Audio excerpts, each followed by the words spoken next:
Rick Ross literally just offered $10 million to the next fighter to step up into the ring with Jake Paul, which is madness. I don't care if you have millions of dollars, if you have millions of followers, or just have millions of pounds of confidence.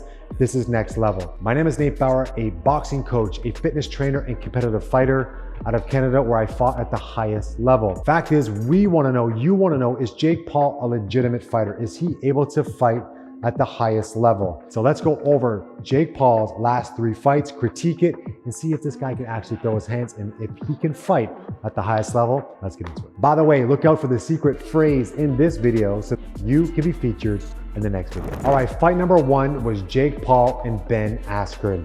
When I see these guys getting prepared and getting ready, Ben Askren, number 1, looks like he's in terrible shape. He said he's not a fighter, but he took the fight. He's definitely intimidated when he walked into the ring. Jake is confident and ready to go. And the first thing you notice when they're in the ring is Jake likes to fight with his lead hand down, which is more of a pro style. He has kind of a cross guard here, which is a bit weak. The main thing you see from Askren is that he doesn't even know how to stand. He's leaning forward. He's trying to almost go in for the grab. He's terribly out of shape. You just know how this fight's gonna end already after the first 10 seconds. Jake, as he's going through, he's not working on angles. When he steps back, he's going straight back into the ropes. You wanna take 1 step back, change direction is the typical, more advanced way to move your feet. With this fight, Ben Askren was selected for him. He's an opponent. At the end of the day, he was never gonna win this fight. That was kind of fight number 1. And again, that shot that came through took Askren out. I think Askren could have got up, fought a little bit longer, but I do believe the ref did the right thing to stop the fight because he was never going to do anything. That was fight number 1, a pretty shitty fight. I wouldn't watch it again.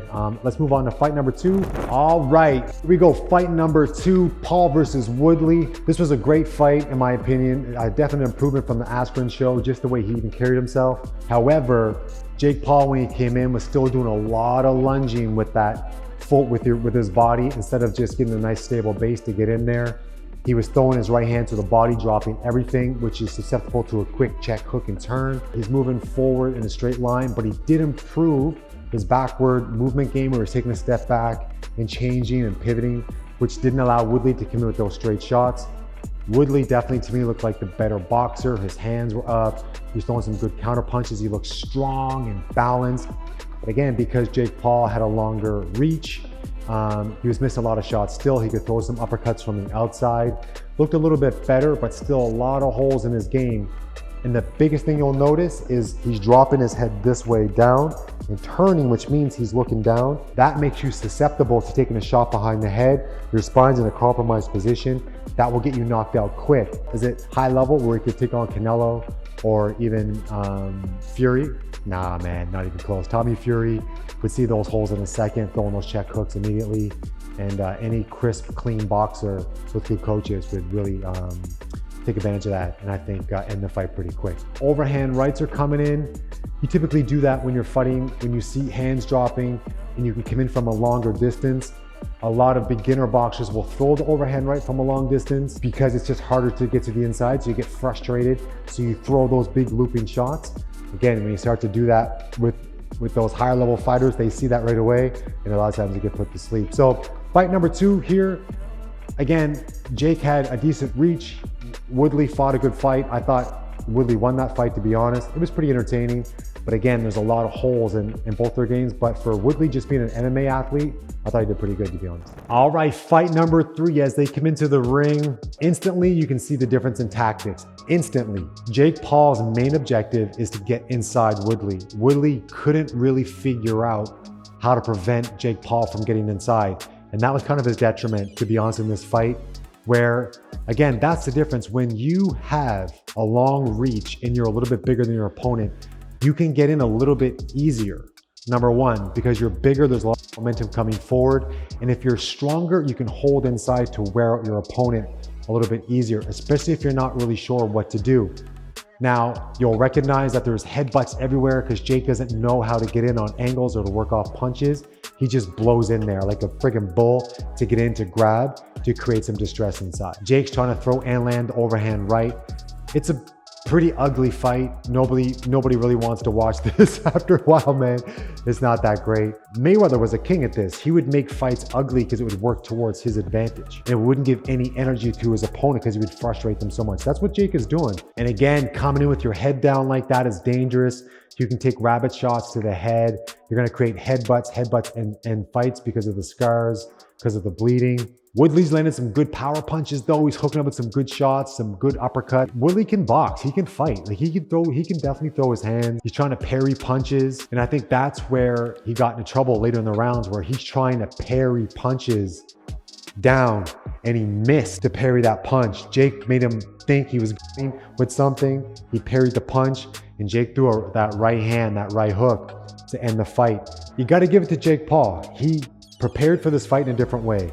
He came in and he landed an awesome shot. But again, it's sloppy. There's still a lot of holes. No way in the world is this guy ready to take on high-level professional fighters. I don't think he'll continue on in his career to get to where he needs to be to fight world champions. Of course not. By the way, if you're enjoying this breakdown video as I critique Jake Paul's boxing skills, leave me a comment. After watching those fights and critiquing 3 fights from Jake Paul, listen, I have nothing against the man. The guy has a phenomenal PR team. He has a good group of people behind him.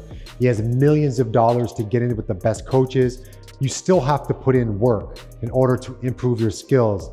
And at the end of the day, he has awesome work ethic. He has a great team to help him get to where he needs to be to fight, to train. However, if you're thinking that, he's gonna fight Canelo or Tommy Fury, I don't think Canelo would even ever take that fight unless it's a celebrity boxing match, like the Mayweather-Logan Paul fight where they're gonna go make a bunch of money.